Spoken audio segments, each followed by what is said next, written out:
இன்றைக்கி நான் HPV vaccine பற்றி ஒரு அவேர்னஸ் கொடுக்கலான்னு பார்த்தேன். பிகாஸ் டெய்லியும் ஓபியில் மினிமம் 4 to 5 பேரண்ட்ஸ் வந்து இந்த வேக்சின் பற்றி டவுட்ஸ் கேட்குறீங்க. இது போடலாமா, இதனால் ஏதாவது சைடு எஃபெக்ட் வருமா அப்படின்னு சொல்லி நிறைய பேர் டவுட் கேட்குறீங்க. So I thought I make a video about it. இந்த ஹெச்பிவி வேக்சின் எதுக்கு போடுறதுனா, சர்வைக்கல் கேன்சர், அதாவது கருப்பை வாய் புற்றுநோய், இது வராமல் தடுக்கிறதுக்காக தான் இந்த வேக்சின் நம்ம போடுறோம். இந்தியாவில் பெண்களுக்கு வரக்கூடிய புற்றுநோயில் சர்வைக்கல் கேன்சர் 2வது இடத்துல இருக்குது. மார்பக புற்றுநோய், பிரஸ்ட் கேன்சர், அது வந்து முதல் இடத்துல இருக்குது. அதுக்கப்புறம் வந்து 2வது இடத்துல வந்து இந்த சர்வைக்கல் கேன்சர், கருப்பை வாய் புற்றுநோய் இருக்குது.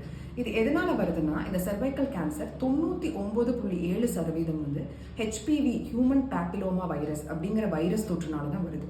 இந்த தொற்று வராமல் தடுக்கிறதுக்காக தான் நம்ம ஹெச்பிவி வேக்சின் போடுறோம். இந்த வேக்சின் பார்த்தீங்கன்னா மார்க்கெட்டில் ஒரு 20 இயர்ஸாகவே வந்து வேர்ல்டு வைடாக உலகளவில் வந்து போட்டுட்ருக்காங்க. நம்ம கவர்மெண்ட் வந்து இப்போ ஒரு 3 மாதம் ப்ரோக்ராமாக வந்து கவர்மெண்ட் ஹாஸ்பிட்டல்ஸில் ஃப்ரீயாக அந்த வேக்சின் கொடுத்துட்ருக்கோம். மார்ச்சில் ஸ்டார்ட் ஆகி மார்ச், ஏப்ரல் அண்ட் மேல வந்து இப்போ கண்டினியூ ஆகிட்டு இருக்குது.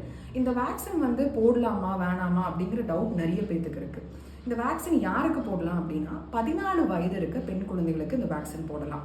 அதாவது 14வது பிறந்தநாள் கொண்டாடிய குழந்தைகள், 15வது பிறந்தநாள் இன்னும் வராத குழந்தைகள், இந்த ஏஜ் குரூப் இருக்க குழந்தைகளுக்கு வந்து இந்த வேக்சின் போடலாம். பெண் குழந்தைகளுக்கு ஒரே ஒரு டோஸ் தான் இந்த வேக்சின்.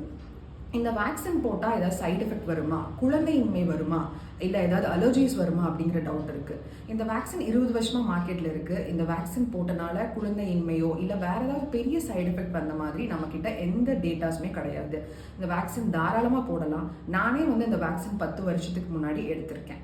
ஸோ தாராளமாக அவங்க குழந்தைகளுக்கு வந்து இந்த வேக்சின் போடலாம். இந்த வேக்சின் வந்து பீரியட்ஸ் டைம்லேயுமே போடலாம். இந்த வேக்சினால பீரியட்ஸ் ஏதாவது தொந்தரவு வருமா, இல்லை பீரியட்ஸ்னால வேக்சினோட எஃபிஷியன்சி ஏதாவது கம்மியாகுமா அப்படின்னாலாம் எதுவுமே கிடையாது.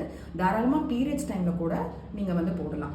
இந்த வேக்சின் வந்து எங்கே போடுறோம் அப்படின்னா, எல்லா அரசு மருத்துவமனைகளிலுமே, ஆரம்ப சுகாதார நிலையத்திலிருந்து எல்லா அரசு மருத்துவமனையிலையுமே வந்து இந்த வேக்சின் நம்ம போடுறோம். ஸோ நீங்கள் உங்கள் குழந்தைகளை கூட்டிகிட்டு போய் தாராளமாக இந்த வேக்சின் வந்து எடுத்துக்கலாம்.